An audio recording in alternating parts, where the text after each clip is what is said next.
आप जान रहे हैं कि गंगा मोक्षदायिनी गंगा कहा जाता है।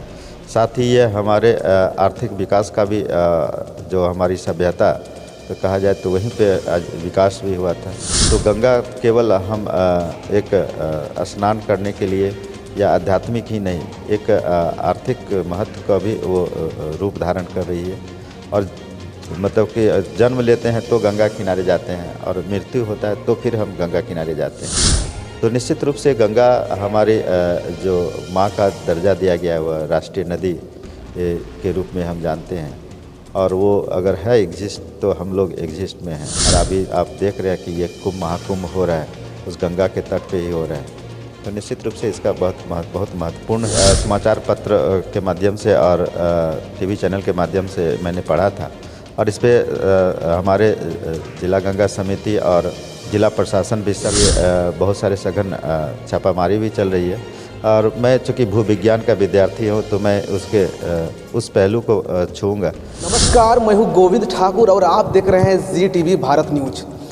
झारखंड में साहेबगंज ज़िला एकमात्र ऐसा ज़िला है जहां से उत्तरवाहिनी गंगा नदी प्रभावित होती है।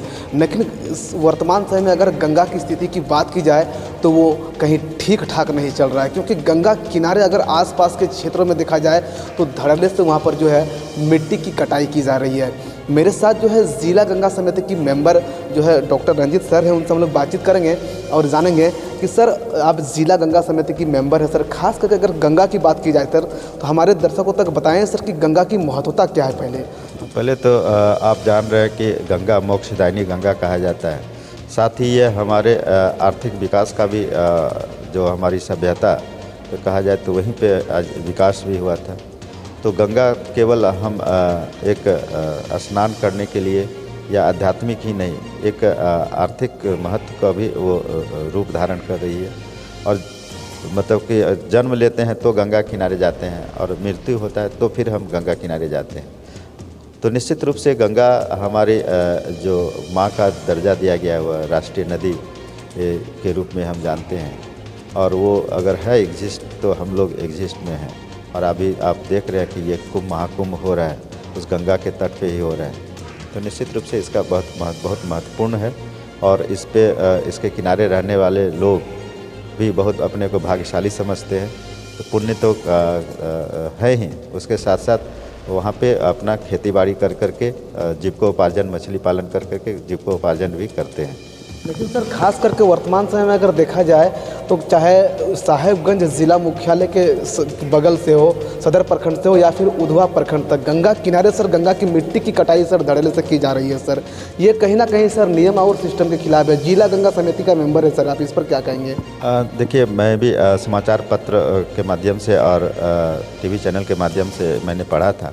और इस पर हमारे जिला गंगा समिति और जिला प्रशासन भी सख्त है, माननीय DFO साहब भी सख्त हैं।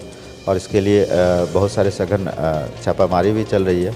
और मैं चूँकि भू विज्ञान का विद्यार्थी हूँ तो मैं उस पहलू को छूँगा कि देखिए मिट्टी कटाई को लेकर के कि वो कटाई से निश्चित रूप से गंगा का जो हमारा किनारा है, अगर वो मिट्टी कटता है तो उस पर हमारा कटान जो है वह और बढ़ सकता है।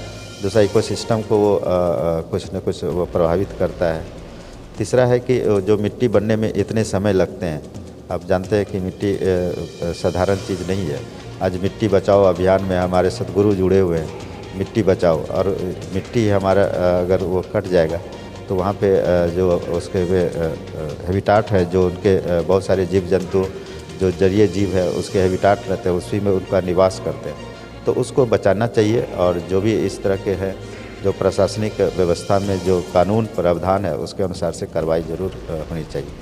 Thank you sir. मेरे साथ अगर बात करते हैं जिला गंगा समिति के मेंबर हैं डॉक्टर रंजीत सर, जिस पर उन्होंने बताया गंगा की महत्व के बारे में, साथ ही साथ गंगा को जो है किस तरह से बचाया जा सकता है। और वर्तमान समय में अगर बात की जाए तो जिस प्रकार से अगर आसपास के इलाकों में अगर भूमाफिया जिस प्रकार से अवैध तरीके से मिट्टी की खनन कर रहे हैं, निश्चित तौर पर उस पर भी कार्रवाई होनी चाहिए।